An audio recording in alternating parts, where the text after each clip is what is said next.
So we're starting out underwater because it forgot what room I was in, and that's a thing, you know? So in the last one, we thought we had to go all the way to Kakariko to solve this particular puzzle, but unfortunately, in a recording that I lost, um, insert what maybe footage I have. I might have some face cam footage with terrible audio, because I also lost the audio for that recording, but I might have some face cam footage, like some straight face cam footage. Also, the face cam is not a fancy face cam this time, because my face cam camera died, because it's a real nice person, and it likes to die on me right when I start using it. So I'm not sure if we can do this with water bombs, but we're going to try it. Essentially, I found out the solution entirely on accident by myself, by looking at the item thing, and let's equip the bow to X. Oh, we can make bomb arrows out of our water bombs. Wonderful. So we're going to do that. Pachoo! Maybe they'll work underwater? Does the bow work underwater? I don't know. That makes me wonder. So I don't know if we need to... Ooh, I missed, because I'm silly. There we go. Alright, so at least I'm used to actually playing with the Twilight Princess controls this time. You know, so anyway, my fancy separate face cam shot is not a thing for the rest of this week. It was a one episode thing. There's a cutscene through this door. Hopefully I can like zoom in the cutscene or something. I'm going to try this. I'm going to try and do something in post so I can leave this cutscene in, but if not, here I am explaining it with a picture. There's two bridges with generators on them off to the left, and it did a neat pan shot to show me them, and then there's two bridges off to the right with nothing on them. Also, there's a Lizalfos there, or maybe just a Lizal, or the Lizalfos when they're Stalfos? I never understood that. The names are weird in this game, but they're called... I guess it's just a Lizal, because it's like, or maybe it's like, it's Lizal something. Anyway, so that's, those two bridges over there with the generator looking things is what it zoomed in on first, and then those two bridges over there. So there's a torch sconce there. So we're gonna open this door and hope there's not a cutscene. Yes, good, there's not a cutscene. Oh, I lied, there's a cutscene. Don't you just love it? I really hope I can do something fancy to like show you guys, actually show you guys these now with my fancy editing program. But also, like, I might not be able to do that because the face cam's not separate this time, which is a hair annoying. Ooh, hey, can I like jump to hit that? How do to jump? Put away. There must be some way to like hop up and get that. Maybe we need to hit it with the Gale Boomerang. No. Oh, I definitely meant to waste one of my bombs like that. Let's turn off the bomb combo so we don't waste bombs all the time. Here's some pots. Yay, a rupee. Rupees are super rare, like I shouldn't say super, relatively rare in Breath of the Wild, so seeing an actual rupee in this game is like, rupee, it's like you never get any rupees in, unless you're like beating up particular enemies.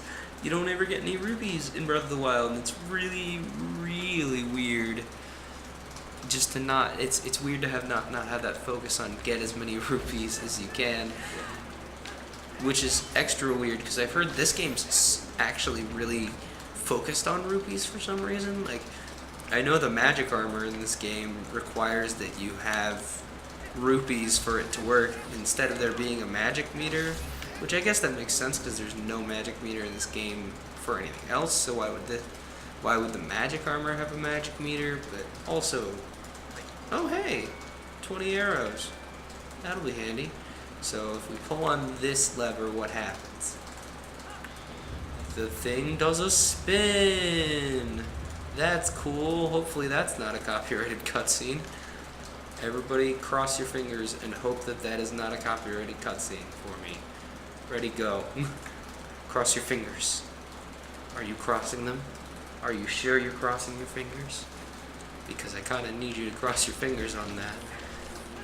But anyway, when my camera isn't being a butthole and being dead, like it is right now, what the external face cam means is I can do a lot more with the actual face cam shot itself.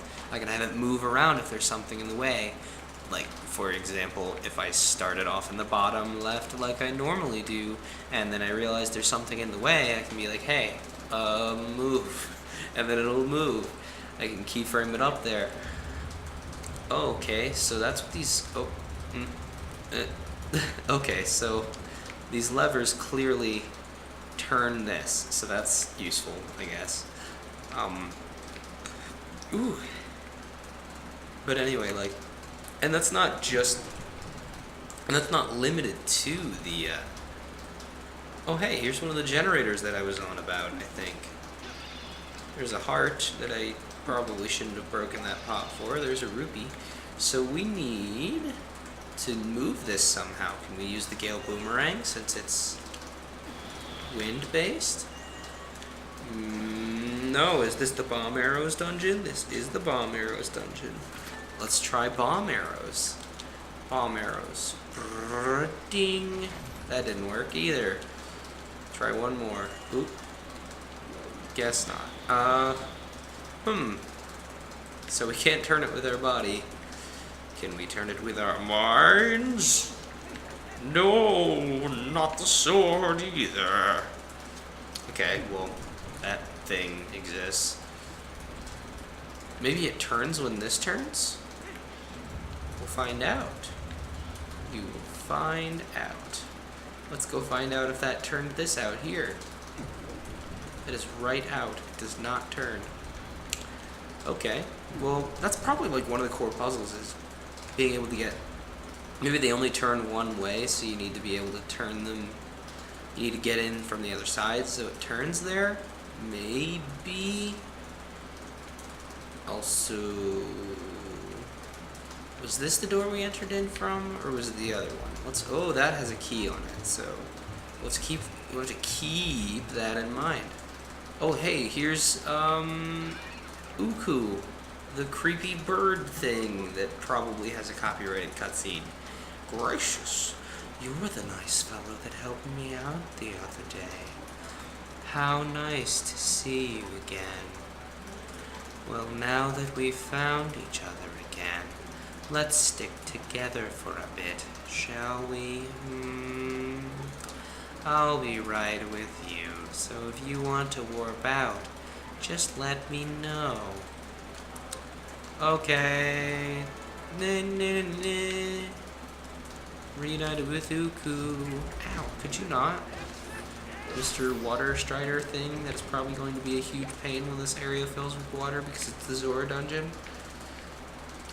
So, maybe we need to go downstairs that way, except there's not a pole chain for there. Looks like there should be, but it's not there. Curious. Maybe if we pull this one.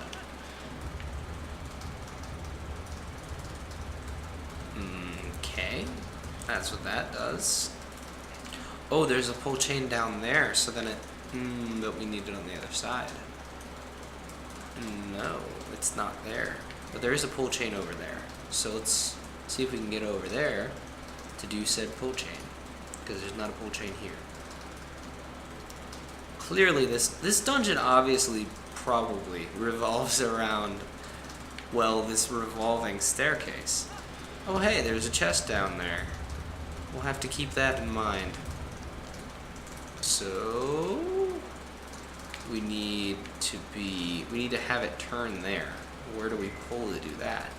We pull there. Okay, so except we can do that. Yay! This is actually a really clever gimmick for a dungeon. I think we're over time. Yeah, I think we're over time. So now that I've established that this gimmick for this dungeon is this rotating staircase, I'm pretty sure, we can come back next week and make progress with this spinny spin. So here's a card. Real fancy, isn't it? It's not that fancy anymore. I did turn this, I accidentally the staircase. See you guys next week.